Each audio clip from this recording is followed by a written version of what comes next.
Ladies and gentlemen, welcome to the VOXOLOGY podcast. I'm sandwiched by Tim's today. Oh, I've got a Gombis and a Stafford.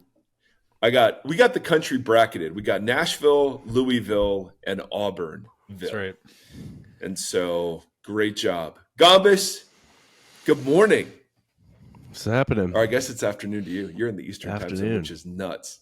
No, it's only 3 hours for me. Yeah. Yeah, I'm spanning time zones. I just got back late last night from Seattle. Nice. So it doesn't matter though. I mean, my sleep is all over the place, so who cares? Even on a normal day, your sleep is all over the place, so who cares? Yeah. Yeah. It's like, the first interview we had with you, it was like, I get up at 3:30 in the morning, I walk for 2 miles, I then eat breakfast and read. It's like, okay, sure. Like you do. Ladies and gentlemen, if you are new to the podcast, the Reverend Dr. Timothy J. Gombis is a Pauline scholar, a substitute teacher, a podcaster, a regular on Christian Mingle, and Have you been checking out my search history? So anyway, the good doctor joins us every now and again, and we just adore him. And he has a great podcast called Faith Improvised, a very fine, high quality podcast, as he calls it. And so check him out. He's also written some really damn good books, guys. I'm not lying. Power and Weakness, The Drama of Ephesians, great. Paul, A Guide for the Perplexed. I've got his dissertation on my hard drive. So, I know. It said number of downloads 2. Yeah. So it was I know great. all about it. Yeah, you do. So what's new? Tell us a little bit, because we get questions every now and again about how substitute teaching is going in an elementary school context. Oh, really? Yeah, it's been fun. It's usually the questions are accompanied by, "Is Gombis okay?" So yeah. And we're like, we think he is. The answer to that's pending. But I've been having a lot of fun. I've been having so much fun with elementary school kids. It's been a real blast. Yeah. Oh, I love it. I was able to be gym teacher again a couple weeks ago, and then over the last couple weeks, it's been a mix of 3rd grade, 2nd grade, kindergarten, 5th grade, all over the place. Yeah, it's been great. What do you feel like your wheelhouse is in terms of 2nd, subject 3rd matter? grade. Okay, wheelhouse, that age, but also subject matter. Because do you get to specialize at that age? No. Okay. No, you're just doing everything. I had, at 5th grade, I've done like social studies, which is like history and stuff like that, which is so fun. I love doing that. I mean, Nice. I was a political science major, so whatever they're doing, and an American history buff. So like these 5th graders were doing the Revolutionary War era. Nice. So I was like, all right, let's see how well the J-Town 5th grade, class knows American history. So I just pepper them with all kinds of questions and, trick questions, like what number president was Ben Franklin? Oh, nasty. Nasty. Everyone knows it's 3. Yeah. Yeah, exactly. Oh, how many lanterns did Paul Revere hang in the Old North Church? Perfect. That kind of stuff. Yeah, 7 if the British were coming. I'm smarter than a 5th grader. But we also have big news. You're working on a Romans commentary. Right. You've got some other writing projects in the hopper. So Never fear. The voice. It's like, Jesus. The kids love Jesus, so it's not surprising that they're a fan of Mr. Gombis. What do you make them call you? I mean, is it a rule? Yeah, they have to call you Mr. Gombis. No, Mr. G. Mr. G. The OG. Yeah. My last name is so uncommon Yeah. that it's just like I don't want to have to go through how do you pronounce it and all that kind of stuff. Yeah. Some kids ask me what's your real name? Yeah. and I just tell them I can't disclose that. Gatorade, I'm here, Mr. on Gatorade. assignment from the government, and Gator. that kind of stuff. Gator, what a pull from Tim Stafford. Gator. That's a I'll use it. That's a Will Ferrell reference. So Yeah. well done. But I like that. You're on loan from the government till your regular teacher That's gets right. back. I like it. I like it very much. Speaking of political science, I thought today with zero notice. So Gombis, he just says yes. We never tell him a topic ahead of time. And it's rare that you find a New Testament scholar who is just willing to bat around ideas. And so it's one of the many reasons why we love Dr. G, as they say in the New Testament space. And there, G stands for grenade, as he's throwing thought grenades into the evangelical space. Anyway, I wanted to talk a bit about politics today. Tim and I, Stafford and I, were talking about you yesterday. And as we come up, well, yeah, I mean, we have a section, literally, if you look at our weekly agenda, there's a topic heading that just says, is Gombis okay? And we both look at each other, what? Well, we think so. And then check, we move on. But we were talking about, we'd love to talk about a bit of how Paul would see the role of the church in the political life of the state, if at all. We'll get into like how it is, because let me set a bit of a table, if we could, for this discussion. So I am a man of the cloth. That cloth is corduroy, and it makes funny noises when I walk down the hall. But besides that, I help to pastor a church, and that church is made up of people who are Republicans and Democrats. It's in the great state of Tennessee, which, as you know, is predominantly Republican with a side dose of insanity at times, and white supremacy.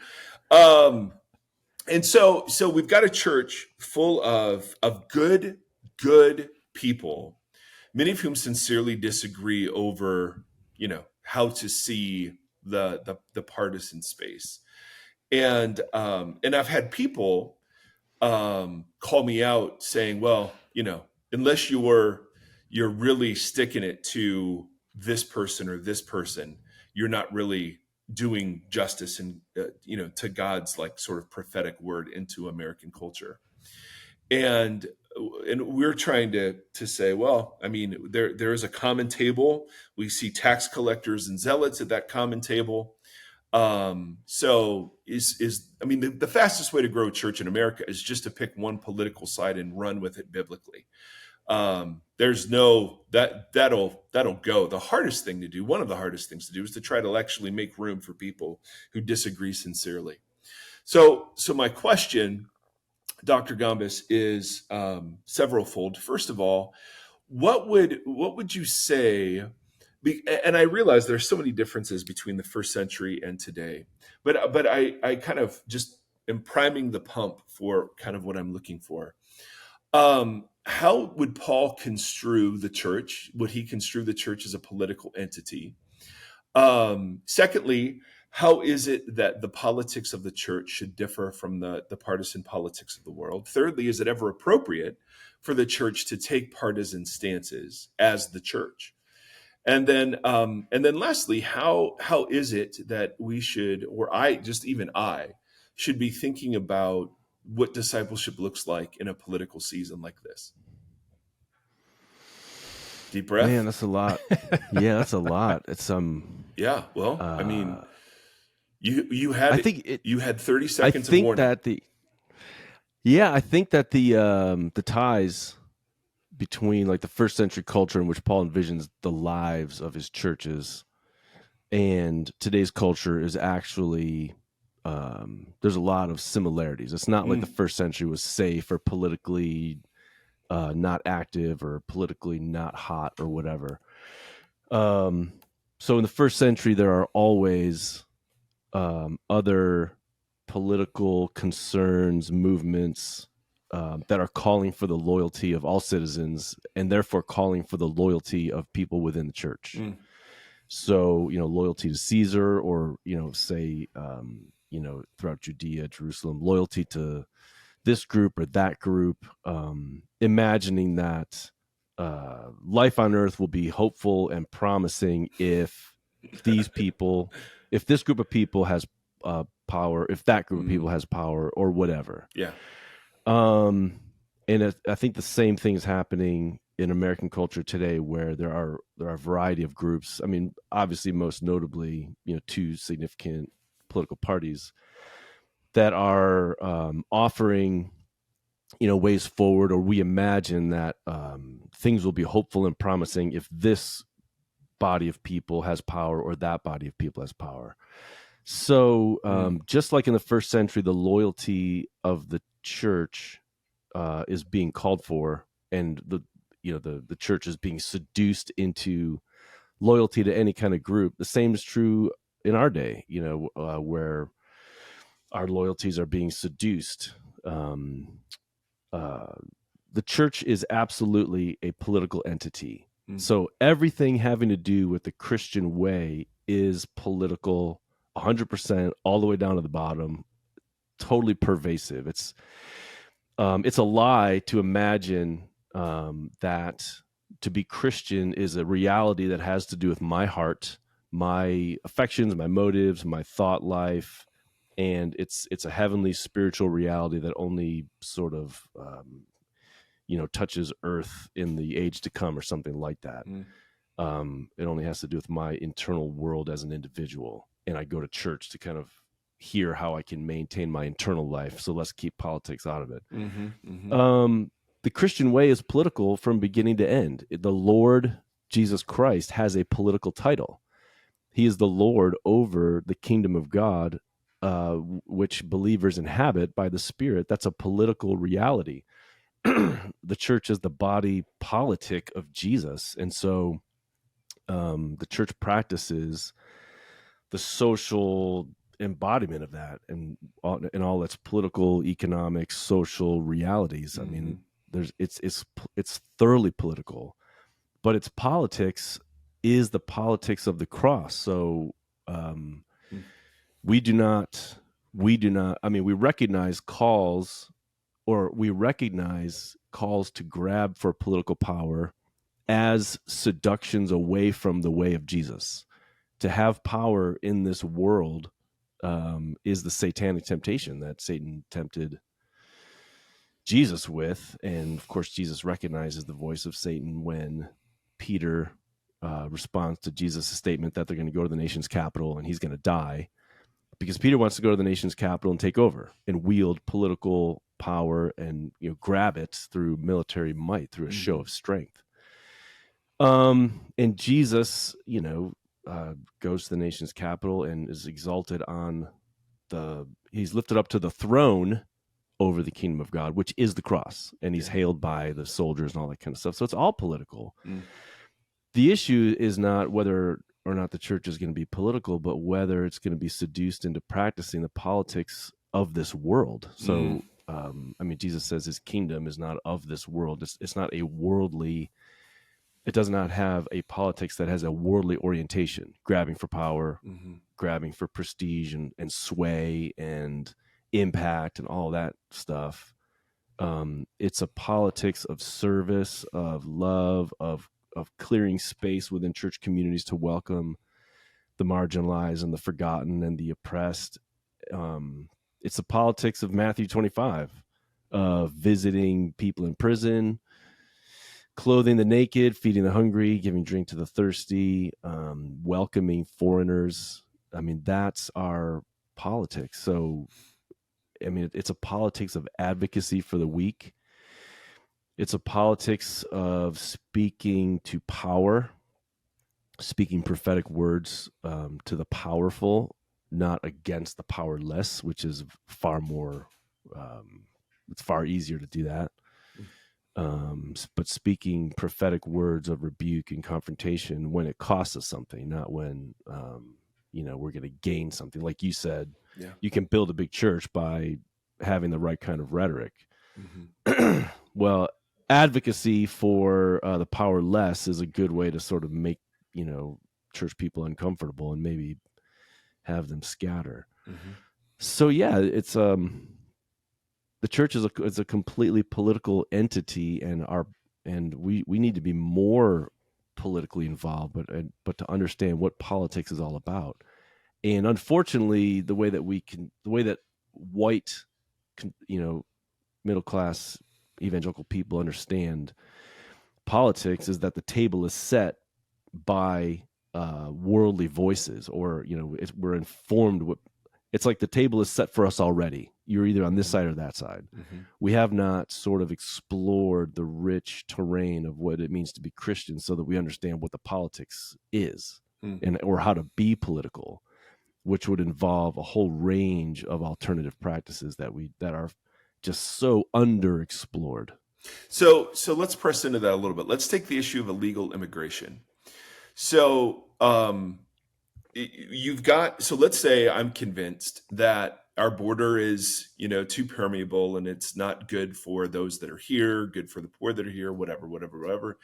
And I make a case that says, I think we should probably have more rigorous border policies. And I do that in the name of Jesus. And then I have another friend who says, no, man, I mean, look at the foreigner, the orphan, the widow. It's all throughout the Old Testament. What are you talking about? It's the least of these, man. And they're going to quote Bible verses and say, no, we need to take care of anyone who comes here. They're worthy of, their image bearers and worthy of dignity and honor and respect. So there are preset positions on the border, but how, when both parties, let's say, are advocating using scripture, and saying not just this is my position, but this is the Bible's position, is that a dynamic to be resisted, or is that a dynamic to be encouraged? Do you see what I'm saying? Because yes, I agree with you. Yeah, I think so. Yeah. I think I see what you're saying. For me, I don't ever assume that when someone says to me, well, this is the biblical position, or I just assume that people who are in conversation about these matters have not explored scripture nearly enough.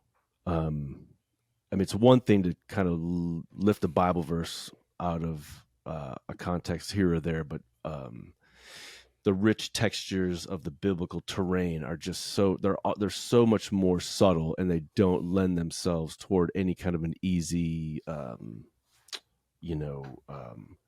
easy support for this position or that position. So, like, if any issue comes to me with preset positions and and at a Christian level, Bible verses that back those up, my assumption is I don't accept any of this. I don't accept how things are set. So I would be initially dissatisfied with that. What I want to know is, how should Christian communities be thinking of themselves? What's their basic identity as people who are in this world but belong to the world to come? How do we think about property and stuff and all of that? So immediately that reconfigures how you talk in terms of, like, should we allow, any of that kind of stuff. Because if I belong to a kingdom that is coming, and this world is going to be shaken, and I'm hoping in a city to come, and I belong to a city to come, that reconfigures how I think of my stuff, that reconfigures how I think of what we means and our and all that kind of stuff. I also want to think first of, gosh, there are just so many layers to all this kind of stuff. I also want to think first in terms of, I've been thinking about this dynamic in scripture, like, as I clear my throat, there's a bunch of passages in the Old Testament and the New Testament where God sort of clears his throat and says, all right, listen, you want to really make me angry, do this. And it's like those are passages that kind of get my attention, like in 1 Corinthians 11, when he's like, all right, here are the reasons why I'm killing Christians because of how you practice the Lord's table. I'm like, all right, that has my attention.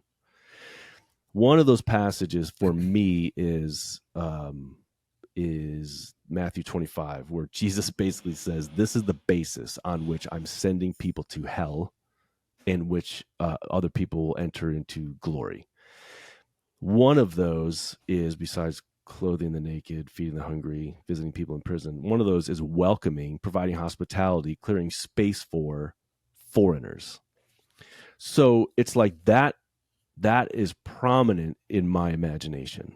So when I want to start thinking about what should my life look like, what should the community that I'm part of, what should that look like? Well, I should just say that's what I think of first. So I want to think about what are the struggles of immigrants and people who are registered according to this nation's policies. What are our lives like here in Louisville, Kentucky? What are agencies that I can get involved with, and in what ways is my church involved with agencies to help, resettle immigrants, resettle foreigners, and that sort of thing. I want my imagination to go there first, and our church's imagination to go there first. It is the big, like what big political parties are saying. Like, what are the Republican Party? What's the Republican Party platform? What's the Democratic Party platform on this and that, on issues of immigration? I only have, I have a say in that takes up about 45 minutes for me every 4 years. So the rhetoric at the national level is almost irrelevant to me. I'm more concerned about like local action and like political involvement at the local level. And because I'm going to cast a vote, once every 4 years, once every 2 years, and it's going to take me about 45 minutes. Mm-hmm. That's just not political involvement. Do you know what I'm saying? Mm-hmm. And so to me, that's the most anemic way I can be involved in the life of this nation. And it helps me to see what people are caught up in when they have these discussions. So when people have discussions like demonize or berating or fighting with family members and fellow Christians about this national figure or that national figure, I just think these are instances where people have got their imagination so distorted into a non-Christian shape that it's tragic. So like when you imagine, I have a friend who has this very strong opinion about immigration. I have this friend who has a very strong opinion about immigration. What's their opinion about? Mm-hmm. What are they upset about?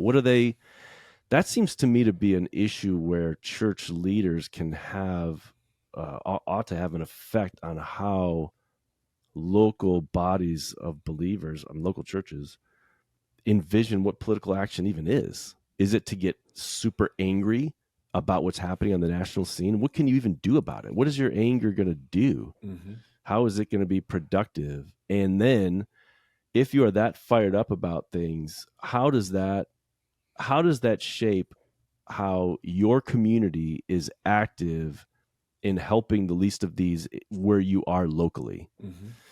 So I want to know, like, why do we see things like, so my local church, the people that I'm involved with, do I hear talk like, well, there's not enough to go around. If we let them in, they're going to take blah, blah, blah.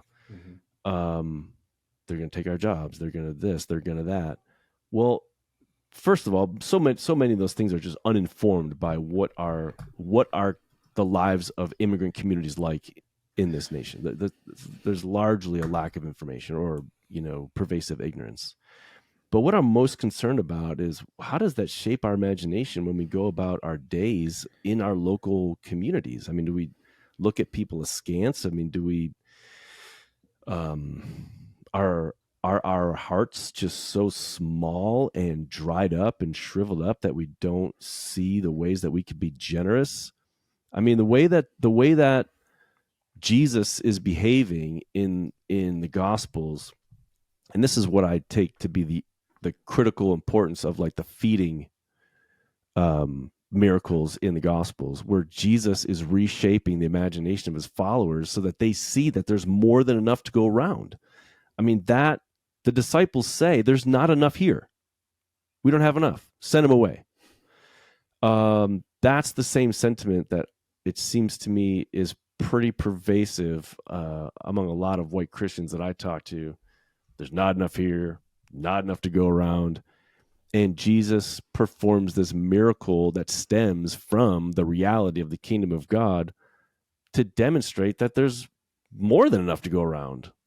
So what would our church's imaginations look like if we looked out on the world, if we looked out on our local communities and saw there's more than enough here? We all have plenty. We don't have to live lives of petty grasping and, you know, a refusal to look out on the poor and the needy and see their needs as critical for us to be part of perhaps meeting in some creative ways. I think that's all really helpful. We've been having a text thread talking about like how to participate or care about or be aware of justice issues and balance mental health, because it can feel really overwhelming most of the time. Totally. So we've been having a text thread kind of going through that, because I spin myself out pretty easily looking at global events or even just big events in our country.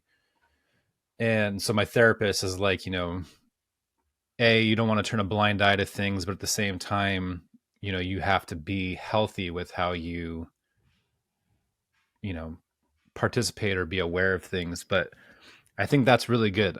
I think that's helpful for people too, that this idea that we. So how do you, well, let's park that there for a second, Tim, because I think that's important. I think that's where a lot of people are caught. So what do we do about that? I don't know. Well, I think what you just said, it might sense be of it. overwhelm. Like I was so we've been in a kind of a tussle with our local school board here, and they're making decisions that disenfranchise the kind of lower socioeconomic kids, and they're doing a lot of it under a guise of Christian nationalism kind of things. And they're not even like shying away from that. And so I look at it on a national level, it feels overwhelming, but getting involved at this level is still exhausting, but it is a tangible way to be directly involved in our local community. So that's what I mean, is I think that balance, like I can't fix the border crisis personally. I can't solve the Palestinian-Israel conflict personally.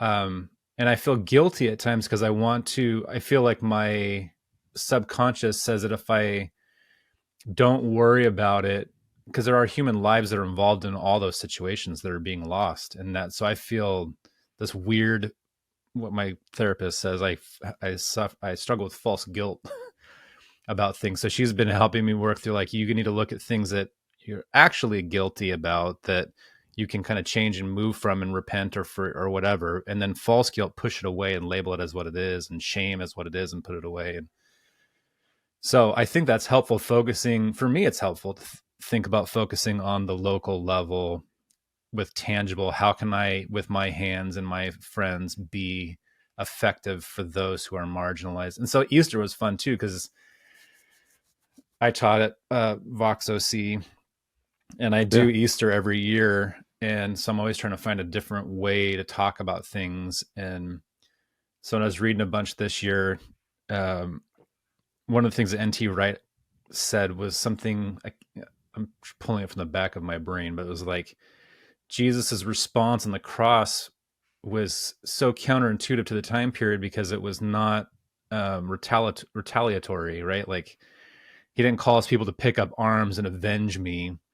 He was begging for their forgiveness, and then, chatting with the dude next to him who was also being crucified. And it's just a weird, I think we lose that sometimes because Christians in this country keep asking to call up or like take up your arms, and talking about the Lord's Prayer and how everything's plural in there. And so like you just said, like, we have enough to go around. So give us this day our daily bread. I have my bread. I'm good today. Who doesn't? Who among us is without bread? And it's just, Lord's Prayer just keeps coming up in different scenarios. It's one of my favorite pieces of scripture, just because if any of us were hanging out with Jesus and we're like, whoa, dude, we got God here for a second. Let's, like, what do you want to ask him? So I love that they're like, hey, prayer, this is weird. How do we do it? And it just gives them this short little 20-second thing that's like this. What's next?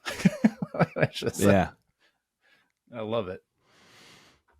Yeah, I want to go back. First of all, I had Tom Waits's voice in my head earlier. He's my favorite. When he was in that Cohen, the short from Buster Scruggs. When he's the gold miner. Pocket. Mr. Pocket. I was on my walk this morning. I'm like, man, I'm old. And I was like, I'm old, but you're older.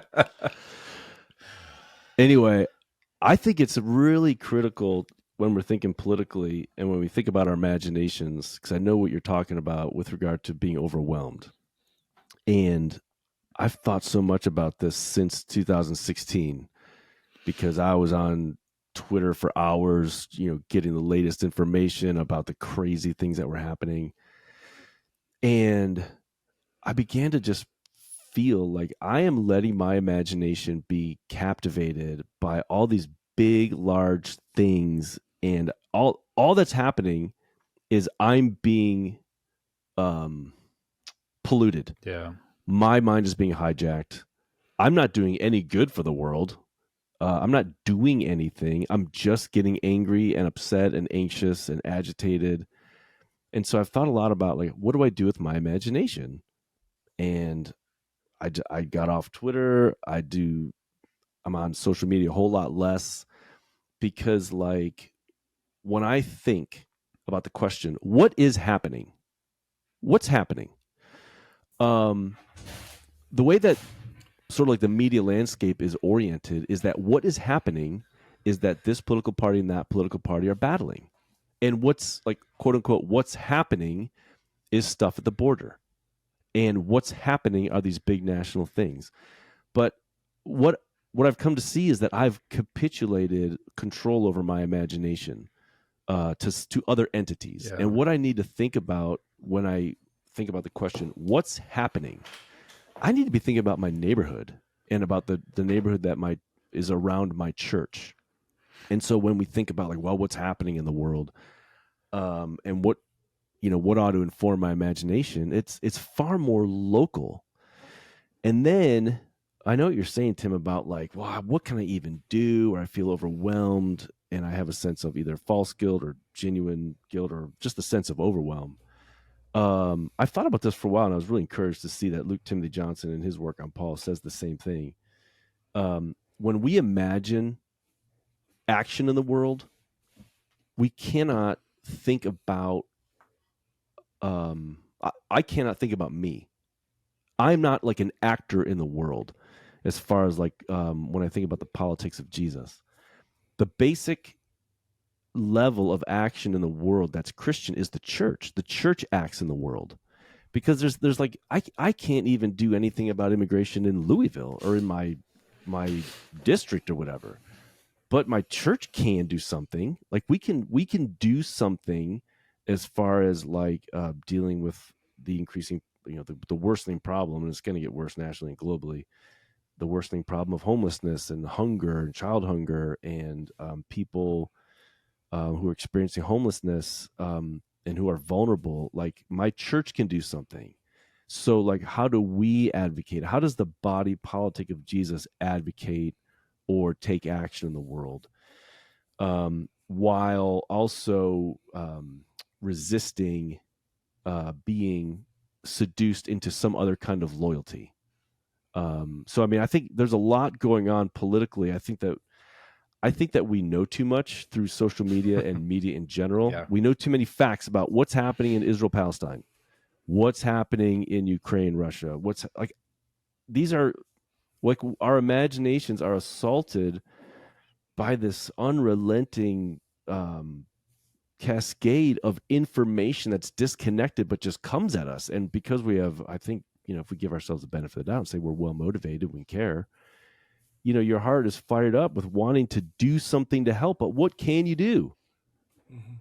You can put a yellow and blue frame around your Facebook picture to show you have solidarity with Ukraine. But like, what does that even mean? Right. Mm-hmm. Like, these things don't mean anything. So I think it's really helpful for me to just really like drill down on that reality that my church, the body politic of Jesus, can take action in the world, and I'm going to be part of as many kind of efforts as possible. When I hear about horrible things happening in Israel, Palestine, I can just grieve and say, Lord, have mercy. When I hear about other atrocities that are so far away, I'm overwhelmed by it, but I also measure how much of my imagination is sort of directed toward those occurrences, and try to focus more locally, and even just recognizing I can do what I can do, but I can't do everything. I'm not going to win every battle, and not every battle is going to be won. But the church is not called to sort of take over and win battles. There's a redemptive dynamic at work when we just do the things that Jesus says to do, regardless of their outcome. And the redemptive dynamic is like, our participation in this form of politics is the way that God is renewing us and saving us. So we just do it. We just have advocacy. We just have solidarity with those who suffer, because that's the mode in which salvation takes place, regardless of outcomes. And we hope for good outcomes. We want people to be housed and fed and looked after and taken care of. But we have in this day, and it's been true forever, but I think we have particular challenges with guarding our imaginations and making sure that our hearts are lightened and directed toward joy and goodness and flourishing, even as we're orienting our lives towards service and goodness. It's not all up to us. Yeah. So especially the big moves. I'm worried that we lost some audio so I'm just going to recap what Gombis was responding to. Did you catch my thing about Tom Waits? Yeah. Oh, Tom Waits, whoa. man. Buster Scruggs. Mike, when you got up, I mentioned that we have had like a text thread talking about how to balance mental health with being concerned about issues of justice in the country or the world, and how I have a particularly hard time with finding that balance, and how my therapist has been pushing on getting rid of, like, identifying false guilt that I have over things and pushing that away, and shame and that kind of stuff. And then also from Easter, like things as Mr. Dr. G was talking about before, one of the things that I read for Easter was N.T. Wright talking about something akin to the idea of how counterintuitive or different it was for the time period that Jesus didn't advocate for retaliation from the cross, that he didn't try to rile up his followers to avenge him or to do anything, but instead he asked for their forgiveness and spent his time talking to the dude next to him, and what that does but how the Christian church has kind of modeled a much different, where we've become the big church has become kind of take up your arms and let's fight for this or do that or that or this. But how I struggle with how my therapist talked to me about, like, you don't want to turn a blind eye to what's happening in Gaza or these different things, but at the same time, you can't let it consume you, because you're not doing anything other than just spinning yourself out. So trying to find that balance between, and so I think that Gombis was answering a lot of questions that people have, like, how do we get involved? How do we make a difference? And I was telling them about being in this fight with the school board here as they're trying to disenfranchise lower socioeconomic kids. under a Christian nationalist rhetoric that we are doing what we can in our community right now. And that, while it's still tiring, it's tangible.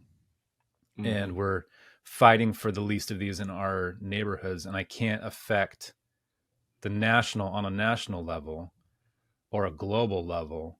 But I think that's a really great, I find that very helpful to think about as I try to balance my mental health with everything that's happening in the world, that I can do this here now. And it's great too, what you said, like watching people spin out on being angry on the news or from the pulpit or whatever on these national things. What are they actually doing? What are, I think that's a really good point too, because I just get angry and fed up and spun out myself listening to all these different people say ridiculous things and rile up their And that's really the only outcome. Exactly. The whole outcome is for you to get fired up so that you pay more attention, so that media companies make more money through advertising. So it's not like you're a person doing research and it's grieving you, but ultimately it's going to end up in action. Right. Like paying attention to all these, I don't know. I don't want to blame the media, because that just, but quote unquote, paying attention to all that's quote unquote going on. Like what's really going on? Really the whole end of it is for us to get so agitated and angry that we end up fighting each other, and we end up just spinning out into, passion, which makes us want to have an outcome and getting into fights with one another. It's really, there's no good outcome. But so I can hear the voices saying, okay, that's great. That's a statement of privilege. It's easy for a white middle-aged dude to say, yeah. But there are things worth fighting about and being angry over. And when the church doesn't get angry over those things, it seems like it's forsaking its, prophetic role. So then the question becomes, well, which things do you get angry over? And when you get angry over something, and other people are angry in the opposite direction, how do you hold a church together that makes room for one person who says, listen, abortion is the number one issue. I mean, we are murdering innocents. How can you not see that from the general tenor of Scripture? How could you vote for anyone who permits it? To someone else sitting at the table saying, I know, but the answers aren't coercive control. There are other ways to lower abortions, and both of them are, sitting there quoting the Bible. And both of them will say that this is something worth getting angry over. So sort of like only, and I know you're not saying this, Tim, but I just want you to clarify, because I could hear people hear what you're saying, like, well, sure, focus on the good, stay local, fantastic. You don't have to worry about what's going on in Gaza and Israel. But there's also a sense that, well, we do, don't we? I mean, it is awful. And there are way too many voices on social media saying, oh, it's Israel, and so it's fine. Whatever they do is automatically fine. And I know you're not saying that, but how would you explore, some of the counters to what it is that you're sort of advocating for? Does that make sense? Yeah, it does. It's difficult. I know what you're saying. Yeah, and maybe there's just it's hard situational to anticipate. Like I don't know what I would say to a potential. I guess I'd want to sit down and have a conversation. It's hard to anticipate, like in these kind of settings, when you say X, yeah, and then you try to anticipate. Well, what about elemental P? Like we weren't talking about that, so I don't know. Yeah, yeah, I wouldn't want to say don't worry about like what's happening in Israel, Palestine. My approach to those kind of things, or well, actually to just understanding my world, is unplugging from the kind of inputs that that demand immediate reactions, and that demand or that call forth all kinds of passionate responses. And by passion, I mean like emotional. Mm-hmm. Like if I scroll through Twitter, it's like I will see an image of Ukraine, Russia atrocity, Gaza, what Israel's doing in Gaza, what the Cubs did last night. Here's a cute kitten. Look at this dog. This dog is going to be put down if you don't donate in 5 minutes. Look what happened in Russia. It's like what I'm saying is I want to unplug from the constant cascading of information that is just designed to bewilder me and drive me into a tizzy. What I also want to do is I want to do some deep reading into the history of Israel Palestine. How did we get here, and what are patient, informed voices saying, and how would they configure things, and what are some hard questions that scramble the hardened positions? What are the voices of input that are unheard, that scramble the scene where it's position A or B? Which is it? Well, that's probably more complex than that. I want to do some more patient research. I want to do some more patient reading on how have we gotten here in all of the abortion fury. How did we get here, and what's a genuine lay of the land? And then, but also, what in our community, like in our church community, given our larger neighborhood and city that we're situated in, what's possible? Like, what's possible for us to do if we all sort of gave more of our time to our community and wanted to do good locally? What's possible? What sort of issue, what needs can we address, knowing that we have to choose one or two, because we don't, there's 60 of us. So, what can we do? What's achievable? What's possible? And then, and what's going to make us slightly uncomfortable, and how can we get involved in advocacy there? What I want to avoid is gaining, just exposing with regard to just preserving my own mental health. I mean, I'm just addressing that. Yep. With regard to that, I want to just take care of myself and make sure I'm getting, rest and right amount of food and a ton of water and moderate exercise. And then I don't want to just I don't want to sit on Twitter for 2 hours and get so fired up about things that are happening at the border, nowhere that I live near, so that I can't do anything actual except the next person I run into, I'm just going to want to fight with them in some way about the border. Like, what's the point? That's not to say I shouldn't learn about immigration. That's not to say I shouldn't find how that is manifested locally in my local community. I'm just talking about preserving my own sense of, keeping myself in a place where I'm a gift to my community, because I don't want to be a jerk that just shows up and just tries to bait people into fight. I mean, I know people like that. They just want to fight. Yeah. And it's like, all right, look, I don't even know how we disagree, but why are we how did we get here?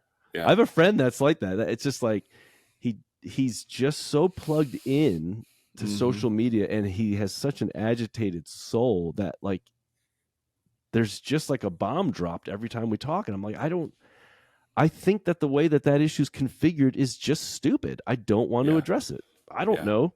That's just a dumb question. Or that headline is stupid. I don't know. Yeah. I think there are ways for us to preserve our mental health, even as we're growing in compassion and awareness and deep learning. But I mean, if I'm going to be involved fruitfully, I want to know more, and I don't want to just be fired up, Yeah. No, I totally get that. So let's push this in a little different direction. I love that topic because Tim and I and our another friend of ours wrestle with this a lot. What does loyalty to Jesus look like in practical terms politically? Or maybe even better, what does disloyalty to Jesus look like? So that's a good question. Well, thank you. Listen, I just keep asking enough of them and hopefully stumble on one or two. I would just say, here's one way I think it looks. I think this is one way that disloyalty to Jesus looks like. For me to consider myself a Democrat, or for me to consider myself a Republican, I think is disloyalty. Say more. I think. Let's go. People, let's go. Well, this is how I imagine things. I think that it is my responsibility as a Christian person to have my identity be thoroughly shaped by my being Christian. And so I'm a Christian person, and I want to be prepared so that if somebody of any ethnicity, nationality, party loyalty, whatever, a union member, a country club member, somebody who's a socialist or a communist or a John Bircher, like if they come across my path, I'm prepared to behave in new creation ways and with gentleness, and to unpack that person as a gift and to share from my own richness. But if I consider myself a Republican, I'll always be ready to fight somebody who's not Republican, right? I will imagine that I need to get into defensive postures. When this Republican person or this Republican platform item is attacked, and it's like, So I think disloyalty to Jesus looks like identifying ourselves in any other way than just being Christian. Yes. Yep. So yeah, that's identity. So having any tribal identity that supersedes my identity, or that's just alongside of it, any kind of identity at all that is like alongside of being Christian. Yeah. I mean, yes, I'm a citizen of Louisville, but that's given to me. I don't camp there or put anything on that or to that. Do you know what I mean? But I think it's really troubling when people identify them. People say, "Well, I'm more conservative." I don't know. I just don't. Whatever they mean by that, that's fine. But for me, I think that would be disloyalty for me. I would not want to do that. Yeah, and I think it's highly problematic when we find ourselves in church settings where it's like, well, so and so, that guy over there doesn't talk to this guy over here because they're of different different party affiliations.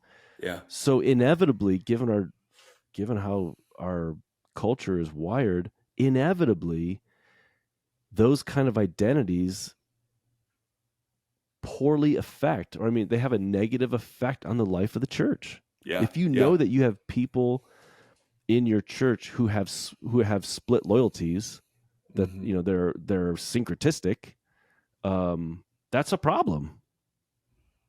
Yeah, and the counter will be, my loyalty to Jesus leads me to the Republican Party.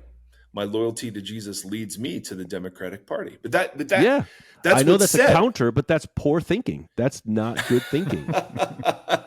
You can't have that. That's an expression of idolatry. It's like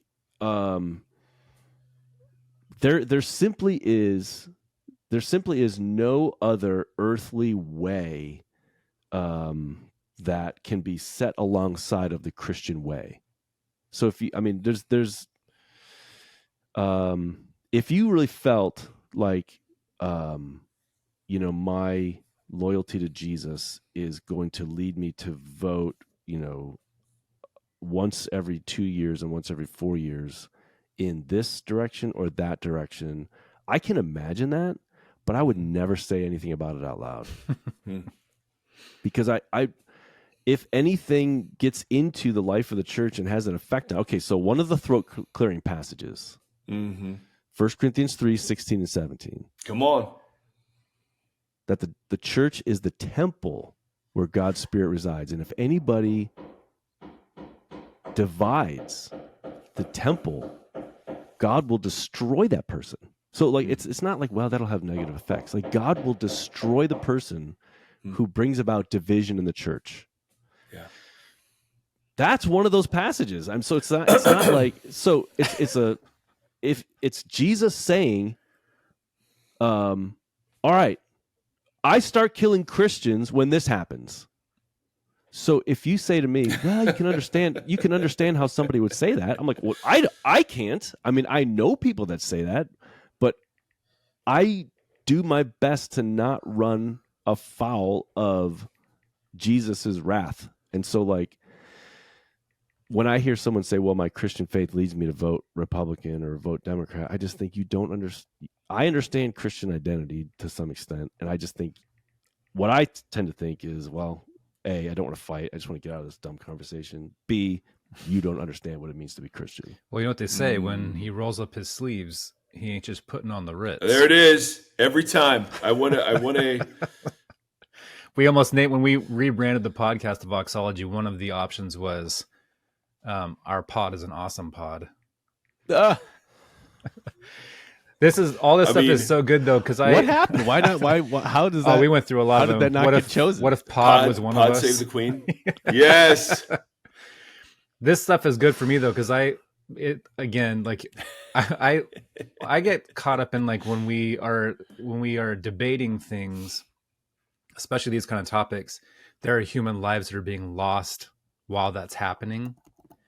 Mm-hmm. And so largely I look at my position in this world as somebody who is partnering in restoring humanity. So if that, in whatever the form that looks like, so whether that's in voting for things or just partnering in my local community or whatever. So I think that's where I get spun out, is watching tens of thousands of people dying in different places while we debate the topic. And whether we debate it on a political level or a religious level or any level, there are human lives that are being lost in the process. And I know I can't save those lives. So that's part of what I'm trying to work through. But that's the weight that I feel. Like on these topics, I feel the weight of watching so many humans being erased for somebody else's argument or whatever. Yeah. So that's the hard balance for me within that. Well, I mean, I think to me, there are things that you can do about it. Like, one of the things that we do at our church is to name these realities, to talk about the suffering in Gaza, and to, in times of lament, or there's like in the prayers of the people, there are remembrances of what's happening. I think that those are important. I think it's always possible as the church to investigate possibilities of like what action can we take? Yeah. I mean, we're in places that are far away from where this is happening. What are things we can do? And there very well may be things that we can do, or or as churches to call on local authorities to take action in some way. I don't know. Yeah. I just wonder, though. I think I see what you're saying, Tim. I see what you're saying. What is troubling, though, is these things are so immediate. Like the images that we get from so far away are so immediate because they're on my screen in my house. Right. But in reality, I wonder what is actually more immediate, like the suffering in my neighborhood, or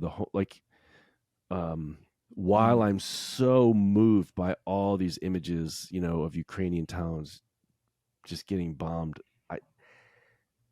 What am I missing that's local that we can do something about? Like, where's their suffering, and how can maybe there's suffering that's just as equal, but I'm distracted from actually doing good in the world because I'm attending to these things that are far away. Right. Just kind of sitting. You know what I mean? Yeah, totally. Like you get caught in your own little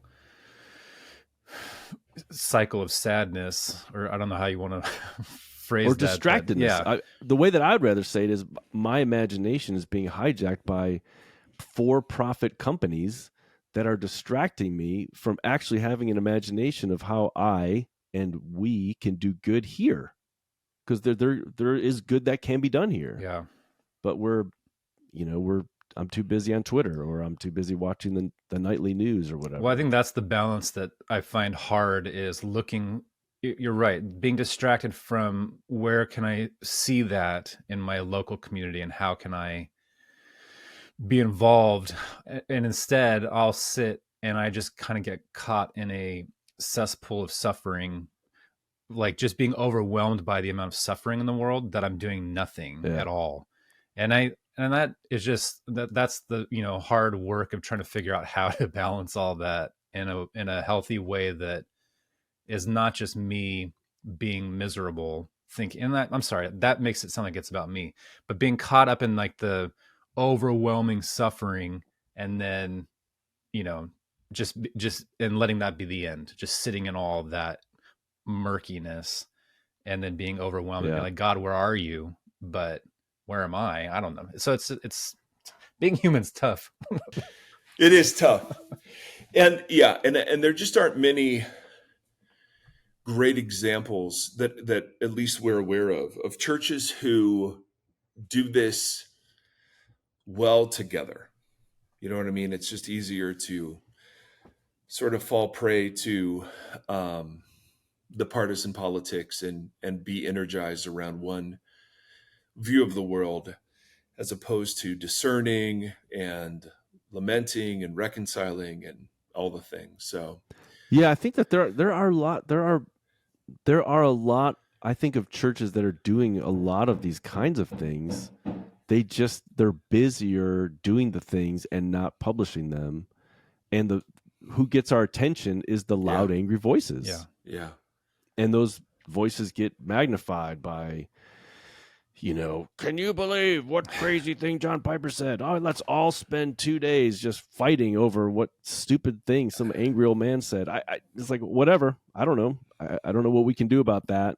Mm-hmm. But those are the voices that get amplified and that then dominate, what we talk about, when it's like, there's a lot of ways that we can be involved in our local neighborhoods and towns, and they're creative.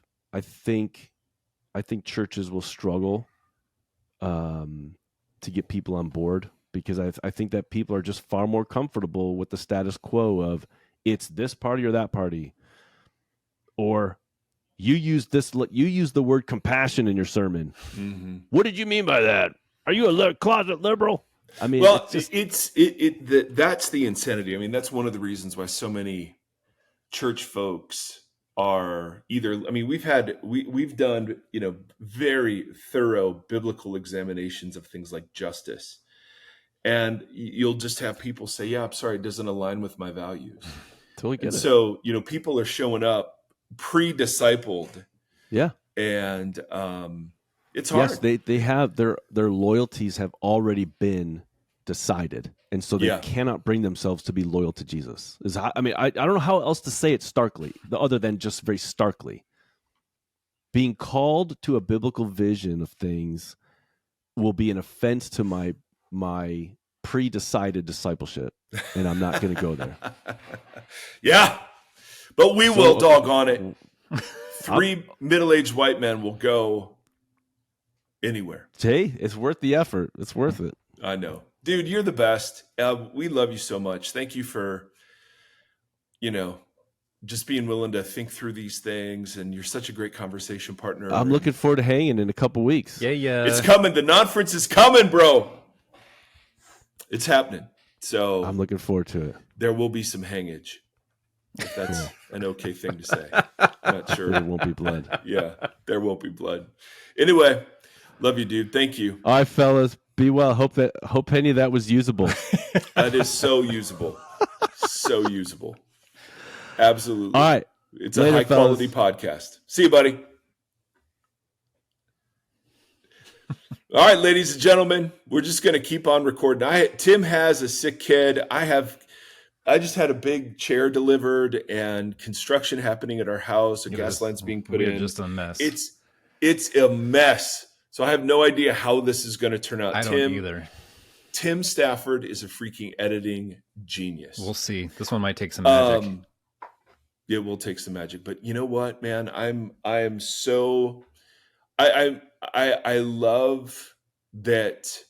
The thing I love about Gombis, of many things, I love that he continually reminds me to not encounter things in the form they're presented to us, but to be curious, to be humble, to be patient. And then the second thing that I love is the local bit, and that's where, I think that as somebody who is working in the context about like an organized local church, that's super helpful, because there are, right. And I don't want to be so, social media present that I'm not present to the real things that are happening. Totally. That's a hard this is It's so obviously, hard. this is such a big struggle for me, as I've said. And hopefully he had some great things there that hopefully didn't get lost in the audio Yeah. echo land. But Snafu. I'm sorry, I didn't even think of that. I don't even know why it does it. But there's so much going on. Even when in that last part when he was talking about like John Piper, da da da. But then I was like, well, all these guys, like they're all these big leaders that have been like either platforming or hiding sexual abusers, Yeah. and that kind of stuff. Like they need to be. The only reason that anything is happening is because they were called out on a kind of a national level, and Yeah. so it's Do you like hear it's the really hammering? hard. Do you Yeah, hear, yeah. do you hear the hammering? It's really hard to find that balance of like this is. Yeah. We can only fix local, but at the same time we're seeing when the larger event changes things that need to be brought to light, Yeah. or I don't know, it's really hard to Well, navigate. it is. And I'm reminded as you're talking, Tim, I think it was C.S. Lewis. If it's not, it should have been. Who said something like, good theology must exist if for no other reason to answer bad theology. And so if you check out totally from the public square, then just the awful sort of wins the day. Just kind of seceding to. But I'm still trying to figure out with you how to engage in the public square without virtue signaling, without pride or self-righteousness or demonization or anger. And I still don't have that figured out. But that's a great posture to start with. Just those things like, am I speaking on behalf of my own ego? Am I speaking on behalf of whatever, the virtue signaling, that kind of stuff? Or am I really advocating for the least of these, or people who are really getting the most abuse from the powers that be? Right. So yeah, I want to be that person. I want to be healthy in the way I do it. But then, as you and I were talking about yesterday, well, whatever. It's a lot. It is. And I really do think there's something to personality types on this too, because Gombis and I are both highly 5, meaning we're in our brains, we're thinking through conceptually. You are one of the most compassionate, empathetic people I've ever met. And I'm really glad to not be you. I love being your friend, but I can't imagine the torrent. Well, that's part of therapy, right? I'm off the charts with empathy. Right. So I'm trying to figure out how that's helpful. And it's the most beautiful thing ever. And yet I don't know how you not drown in it. Well, I do drown in it. That's why I'm trying to find this balance. I need more of it. And so, so all that is to say, I have no doubt there's personality brought into this, spiritual, giftedness or Enneagram or whatever test you want to use. Like, so those are all demonic. Anyway, too. What's that? All those tests are demonic too. But you know what? My favorite part of what the Enneagram, and I think I've said this before, is that in studying the other numbers, people who are not what I am, I'm learning. It's like, we always joke around. It's like learning about the love languages once you get married and you're like, oh, wait, what? You experience love different than I experience love? That's wild, because I've just been loving you the way that I experience love. So it's like a, dumb but earth-shattering thing to love my wife the way that she experiences love. And so with the Enneagram, with these kind of topics, is like I'm learning how other people process information, how other people are driven. And that has to be part of the puzzle. Like God made us really like across the board different. And well, Righteous Mind, bro, is a book you need to get into. I know Kevin and I have both recommended it, but it has helped me understand where even some disagreements I have with Justina, where we'll see things totally differently. We're actually appealing to different moral bases as we're talking, and we're just not realizing that. And it's been super helpful. So the more I learn, like you, about my wife or about other people, the greater compassion I'm able to have. Yeah. What's the book called? Why people. What was the book called? It's called The Righteous Mind. The Righteous Mind. By Jonathan Haidt, Haidt. And because we have Patreon subscribers who are so generous, please allow Vox to buy that, because that I don't know that I could explain it. It's just when I read it light bulbs everywhere. And he's just a great Twitter follow. And he just wrote a book called The Anxious Generation, which I just downloaded because, my goodness, that doesn't sound relevant stuff. Yeah. So yeah, seriously.